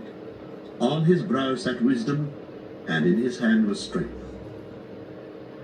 The face of Elrond was ageless, neither old nor young, though in it was written the memory of many things both glad and sorrowful. His hair was dark as the shadows of twilight, and upon it was set a circlet of silver. His eyes were grey as a clear evening, and in them was a light like the light of stars. Venerable he seemed as a king crowned with many winters, and yet hale as a tried warrior in the fullness of his strength. He was the lord of Rivendell, and mighty among both elves and men. In the middle of the table, against the woven cloths upon the wall, there was a chair under a canopy, and there sat a lady fair to look upon, and so like was she in form of womanhood to Elrond that Frodo guessed that she was one of his close kindred. Young she was, and yet not so. The braids of her dark hair were touched by no frost. Her white arms and clear face were flawless and smooth, and the light of stars was in her bright eyes, grey as a cloudless night. Yet queenly she looked, and thought and knowledge were in her glance, as of one who has known many things that the years bring. Above her brow her head was covered with a cap of silver lace netted with small gems, glittering white, but her soft grey raiment had no ornament save a girdle of leaves wrought in silver. So it was that Frodo saw her whom few mortals had yet seen, Arwen, daughter of Elrond, in whom it was said that the likeness of Luthien had come on earth again. And she was called Undomiel, for she was the even star of her people. Long she had been in the land of her mother's kin, in Lorien beyond the mountains, and was but lately returned to Rivendell to her father's house. But her brothers, Elladan and Elrohir, were out upon errantry, for they rode often far afield with the rangers of the north, forgetting never their mother's torment in the dens of the orcs.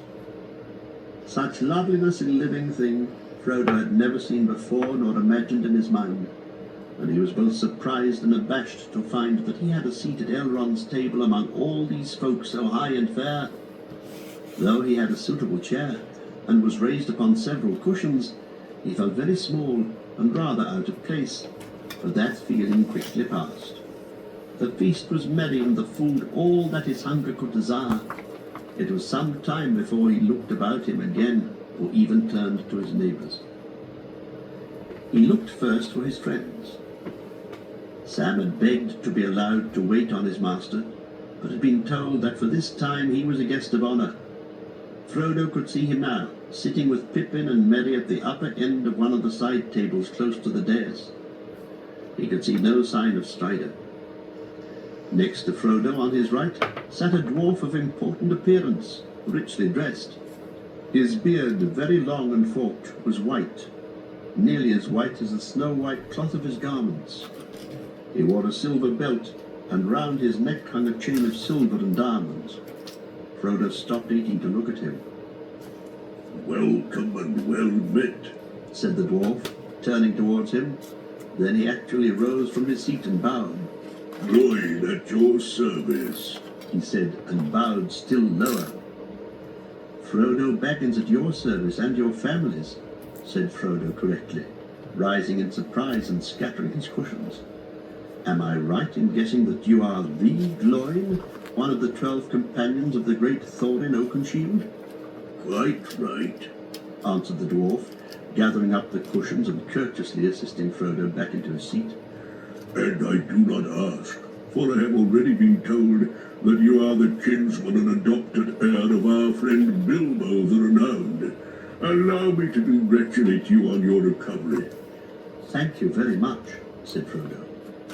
"You have had some very strange adventures, I hear," said Gloin. "I wonder greatly what brings 4 hobbits on so long a journey. Nothing like it has happened since Bilbo came with us. But perhaps I should not inquire too closely, since Elrond and Gandalf do not seem disposed to talk of this." "I think we will not speak of it, at least not yet," said Frodo politely. He guessed that even in Elrond's house the matter of the ring was not one for casual talk, and in any case he wished to forget his troubles for a time. "But I am equally curious," he added, "to learn what brings so important a dwarf so far from the Lonely Mountain." Gloin looked at him. "If you have not heard, I think we will not speak yet of that either. Master Elrond will summon us ere long, I believe, and then we shall all hear many things, but there is much else that may be told. Throughout the rest of the meal they talked together, but Frodo listened more than he spoke, for the news of the Shire, apart from the ring, seemed small and far away and unimportant, while Gloin had much to tell of events in the northern regions of Wilderland.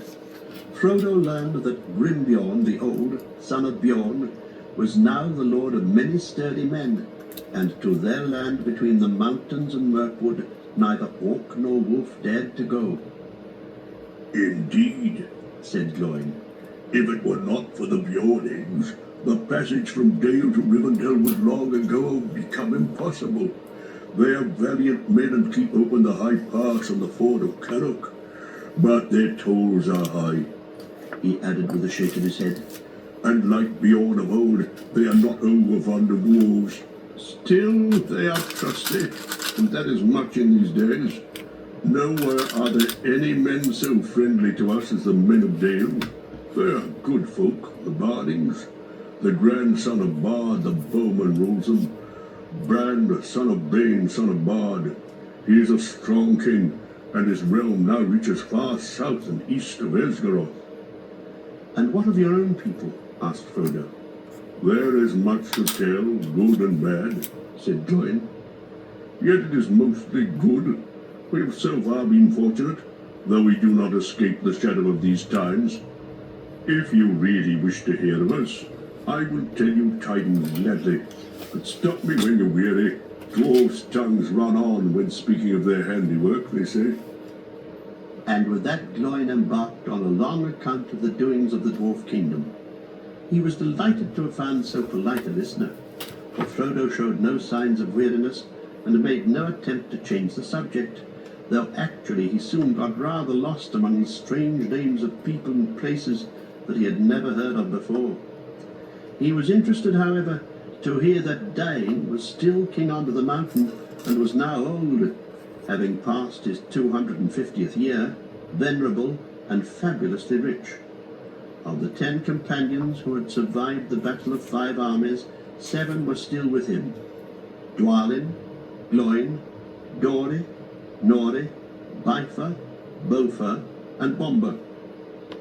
Bombur was now so fat that he could not move himself from his couch to his chair at table, and it took 6 young dwarfs to lift him. And what has become of Balin and Ori and Oin? Asked Frodo. The shadow passed over Gloin's face. We do not know, he answered. It is largely on account of Balin that I have come to ask the advice of those that dwell in Rivendell. But tonight let us speak of merrier things. Gloin began then to talk of the works of his people, telling Frodo about their great labours in Dale and under the mountain. We have done well, he said, but in metal work we cannot rival our fathers, many of whose secrets are lost. We make good armour and keen swords, but we cannot again make mail or blade to match those that were made before the dragon came. Only in mining and building have we surpassed the old days. You should see the waterways of Dale, Frodo, and the fountains and the pools. You should see the stone-paved roads of many colours, and the halls and cavernous streets under the earth with arches carved like trees, and the terraces and towers upon the mountain sides. Then you would see that we have not been idle. I will come and see them if I can, said Frodo. How surprised Bilbo would have been to see all the changes in the desolation of Smaug. Gloin looked at Frodo and smiled. You were very fond of Bilbo, were you not? He asked. Yes, answered Frodo. I'd rather see him than all the towers and palaces in the world. At length the feast came to an end. Elrond and Arwen rose and went down the hall, and the company followed them in due order. The doors were thrown open, and they went across a wide passage and through other doors, and came into a further hall. In it were no tables, but a bright fire was burning in a great hearth between the carven pillars upon either side. Frodo found himself walking with Gandalf. This is the Hall of Fire, said the wizard. Here you will hear many songs and tales, if you can keep awake. but except on high days, it usually stands empty and quiet, and people come here who wish for peace and thought. There's always a fire here all the year round, but there's little other light." As Elrond entered and went towards the seat prepared for him, elvish minstrels began to make sweet music. Slowly the hall filled, and Frodo looked with delight upon the many fair faces that were gathered together. The golden firelight played upon them and shimmered in their hair. Suddenly he noticed, not far from the further end of the fire, a small dark figure seated on a stool with his back propped against a pillar.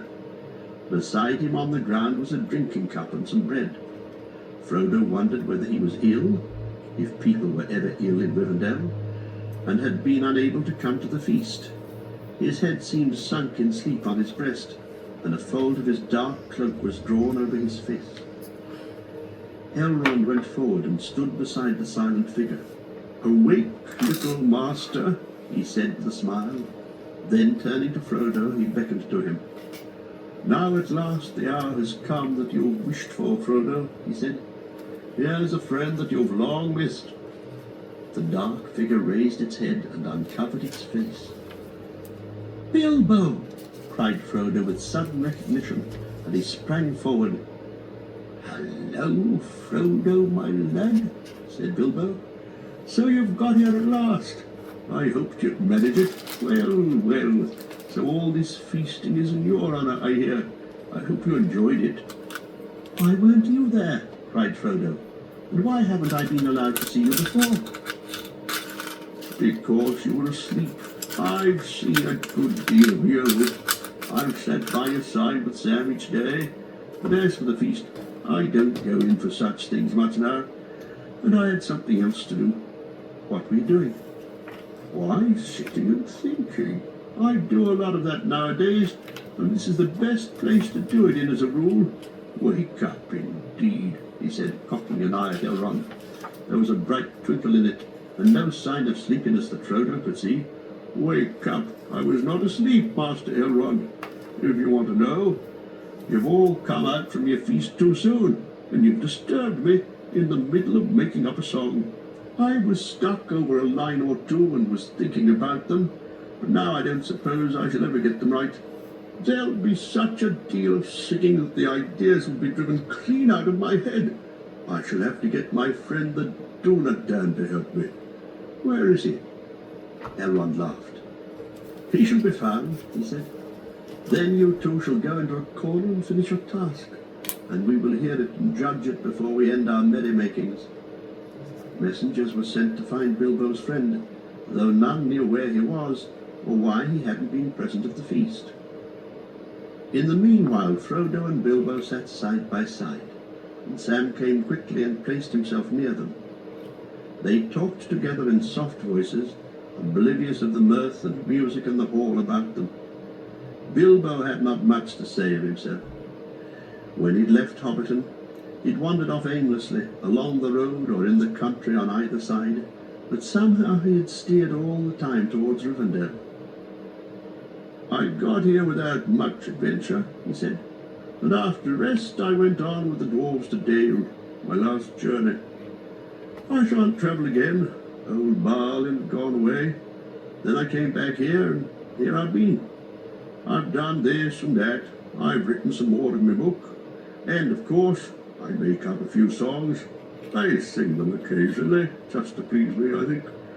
For, of course, they aren't really good enough for Rivendell. And I listen and I think. Time doesn't seem to pass here. It just is a remarkable place altogether.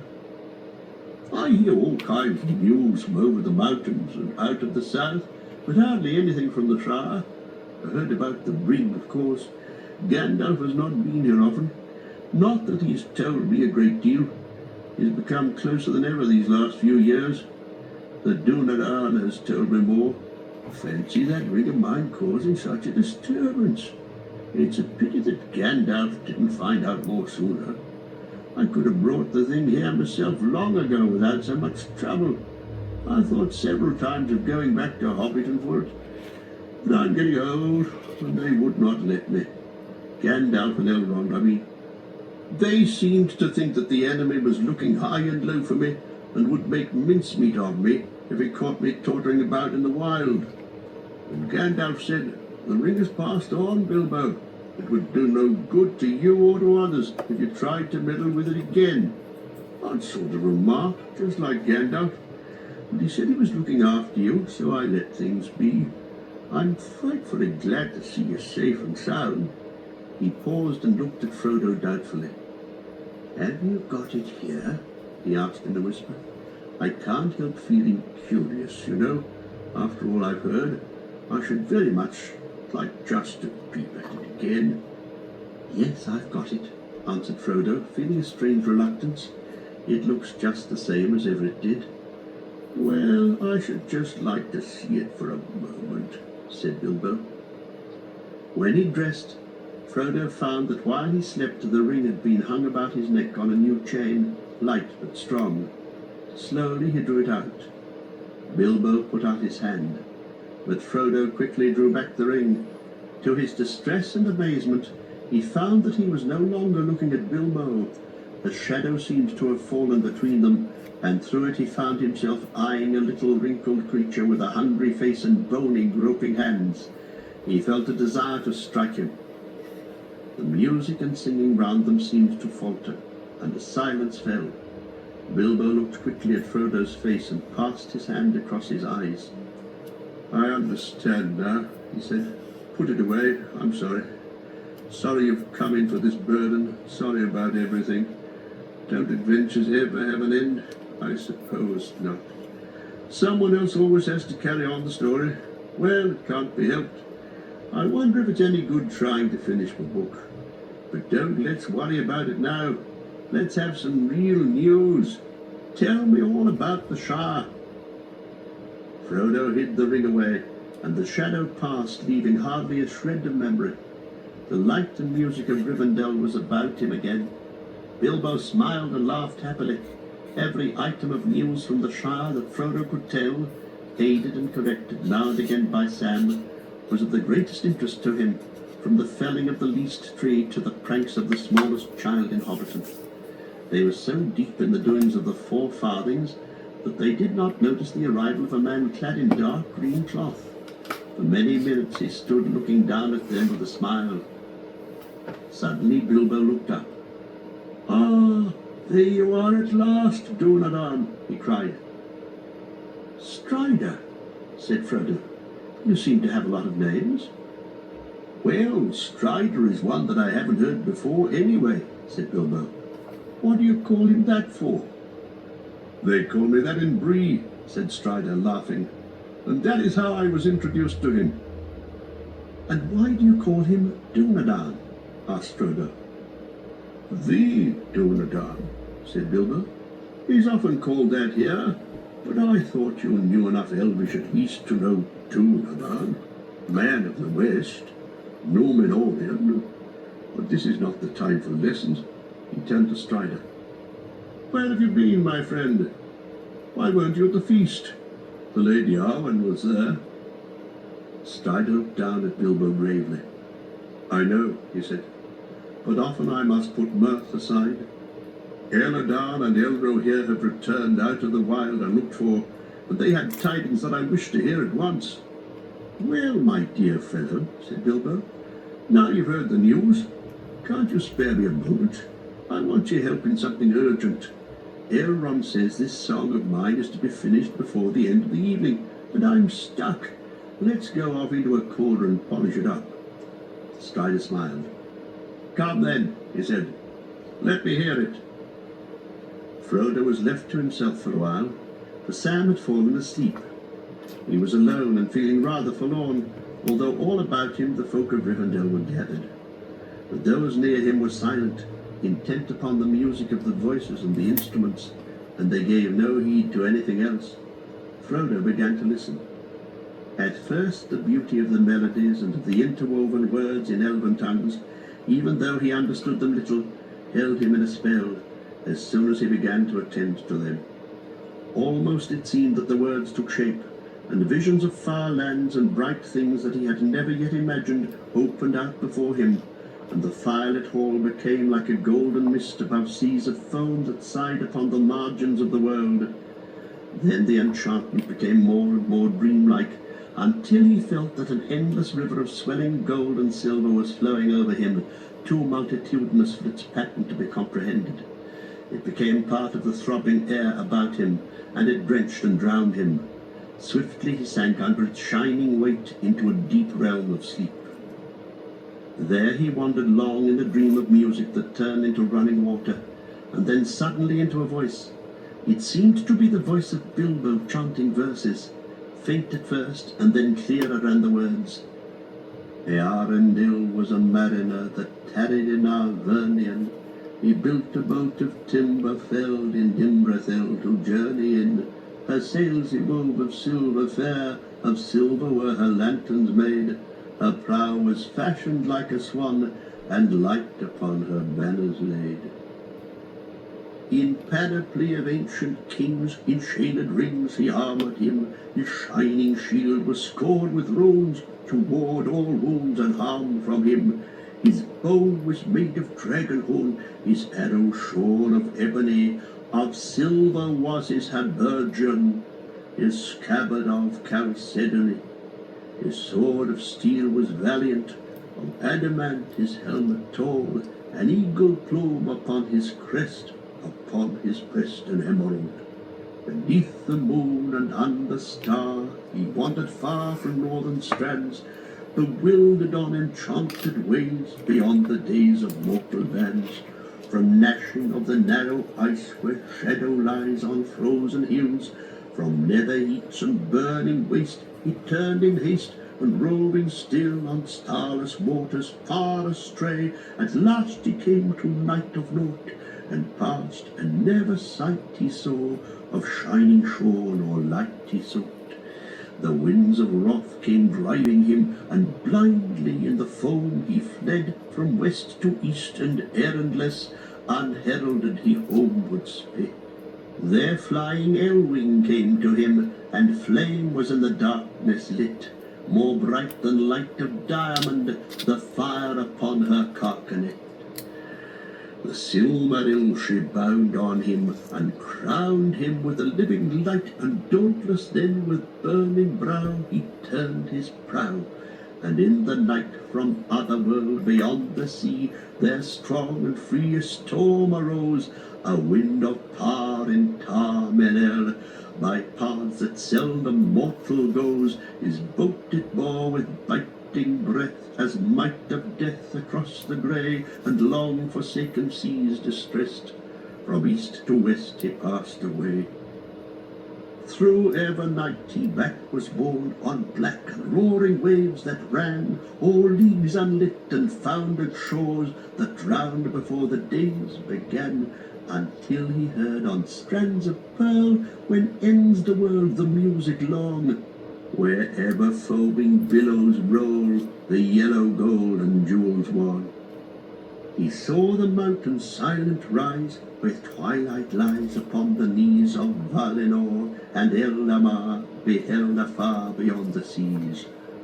A wanderer escaped from night, to haven white he came at last, to elven home the green and fair, where keen the air, where pale as glass beneath the hill of Ilmarin, and dim in a valley sheer, the lamplit towers of Tirion are mirrored on the shadow mere. He tarried there from errantry, and melodies they taught to him, and sages old him marvels told, and harps of gold they brought to him. They clothed him then in elven white, and 7 lights before him sent, as through the Calacarian to hidden land forlorn he went. He came unto the timeless halls, where shining fall the countless years, and endless reigns the elder king in Ilmarin on mountain sheer. And words unheard were spoken then of folk, of men and elven kin. Beyond the world were visions showed, forbid to those that dwelt therein. A ship then new they built for him, of mithril and of elven glass, with shining prow, no shaven oar nor sail she bore on silver mast. The Silmaril as lantern light, and banner bright with living flame, to gleam thereon by Elbereth herself was set, who thither came, and wings immortal made for him, and laid on him undying doom, to sail the shoreless skies, and calm behind the sun and light of moon. From Evereven's lofty hills, where softly silver fountains fall, his wings embore a wandering light beyond the mighty mountain wall. From world's end then he turned away, and yearned again to find afar his home, through shadows journeying, and burning as an island star. On high above the mists he came, a distant flame before the sun, a wonder ere the waking dawn, where grey the Norland waters run. And over middle earth he passed, and heard at last the weeping soar of women and of elven maids, in elder days, in years of yore. But on him mighty doom was laid, till moon should fade, and all bade star to pass, and tarry nevermore on hither shores where mortals are. For ever still a herald on an errand that should never rest, to bear his shining lamp afar, the Flammifer of Westerness. The chanting ceased. Frodo opened his eyes and saw that Bilbo was seated on his stool in a circle of listeners who were smiling and applauding. "Now we had better have it again," said an elf. Bilbo got up and bowed. "I'm flattered, Lindir," he said, "but it would be too tiring to repeat it all." "Not too tiring for you," the elves answered, laughing. "You know you're never tired of reciting your own verses. But really, we can't answer your question at one hearing." "What?" cried Bilbo. "You can't tell which parts were mine, and which were the Dunedain's?" "It's not easy for us to tell the difference between two mortals," said the elf. "Nonsense, Lindir," snorted Bilbo. "If you can't distinguish between a man and a hobbit, your judgment is poorer than I imagined. They're as different as peas and apples." "Maybe. To sheep, other sheep no doubt appear different," laughed Lindir, "or to shepherds. But mortals have not been our study. We have other business." "I won't argue with you," said Bilbo. "I'm sleepy after so much music and singing. I'll leave you to guess, if you want to." He got up and came towards Frodo. "Well, that's over," he said in a low voice. "It went off better than I expected. I don't often get asked for a second hearing. What do you think of it?" "I'm not going to try and guess," said Frodo, smiling. "You needn't," said Bilbo. "As a matter of fact, it was all mine, except that Aragorn insisted on my putting in a green stone. He seemed to think it was important. I don't know why. Otherwise, he obviously thought the whole thing rather above my head.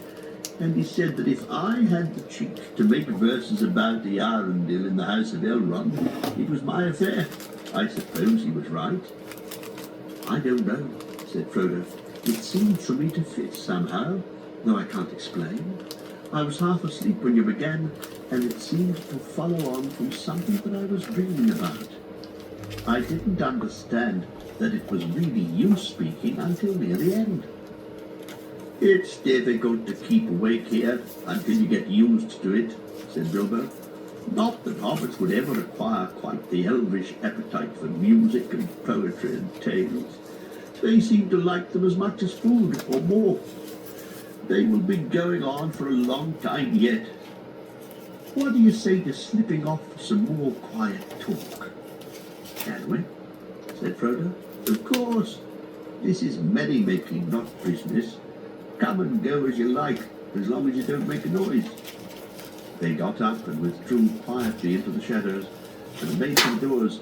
Sam they left behind, fast asleep, still with a smile on his face. In spite of his delight in Bilbo's company, Frodo felt a tug of regret as they passed out of the Hall of Fire. Even as they stepped over the threshold, a single clear voice rose in song. Elbereth til Thoniel, si lievren penan miriel, mene la glaendas, na haired palan diriel. O galas reminen orath, fan oilos, lelinathon, me fire, si me fire. Frodo halted for a moment, looking back. Elrond was in his chair, and the fire was on his face like summer light upon the trees. Near him sat the Lady Arwen. To his surprise, Frodo saw that Aragorn stood beside her. His dark cloak was thrown back, and he seemed to be clad in elven mail, and a star shone on his breast. They spoke together, and then suddenly it seemed to Frodo that Arwen turned towards him, and the light of her eyes fell on him from afar and pierced his heart. He stood still enchanted, while the sweet syllables of the elvish song fell like clear jewels of blended word and melody. "It's a song to Elbereth," said Bilbo. "They will sing that and other songs of the Blessed Realm many times tonight. Come on." He led Frodo back to his own little room. It opened onto the gardens and looked south across the ravine of the Bruinen. There they sat for some time, looking through the windows at the bright stars above the steep climbing woods, and talking softly.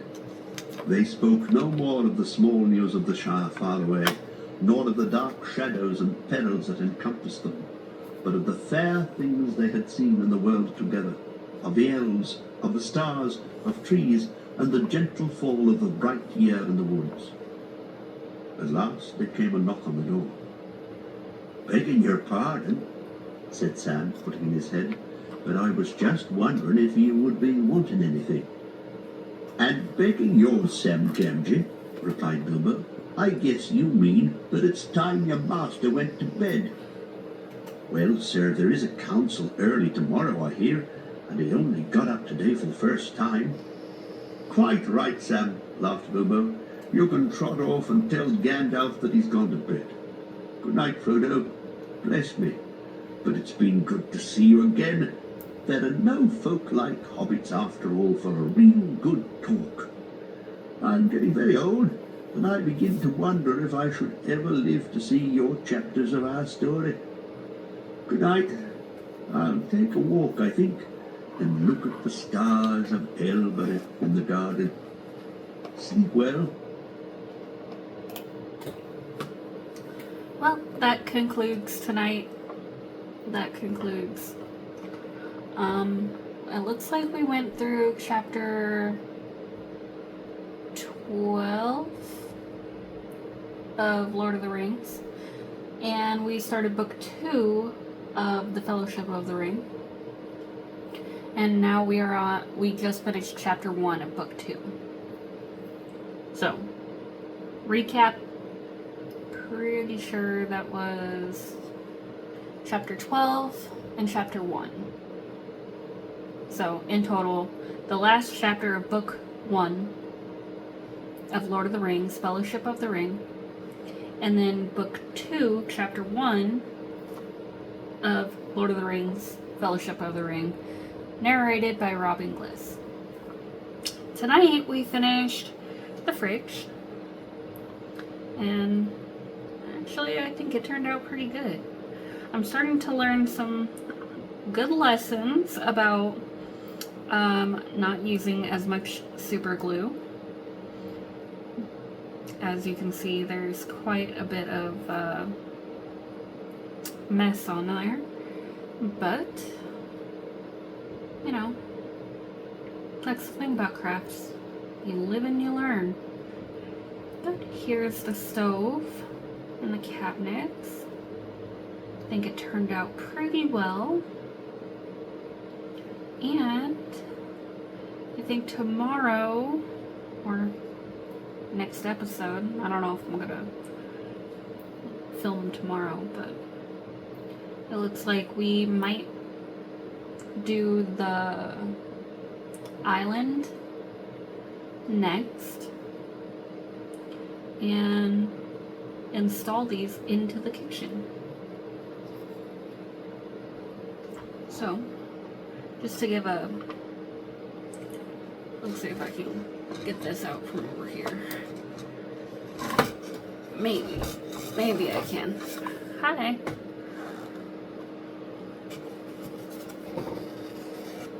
Yep, looks like I can. So, here's what we're working with right now. Move some things out of the way so you can actually see it decently well. I'll put the planks in the corner, why not? So we have the kitchen sink. We're going to, no, oh, the box is falling off. I'm going to install these tomorrow, perhaps.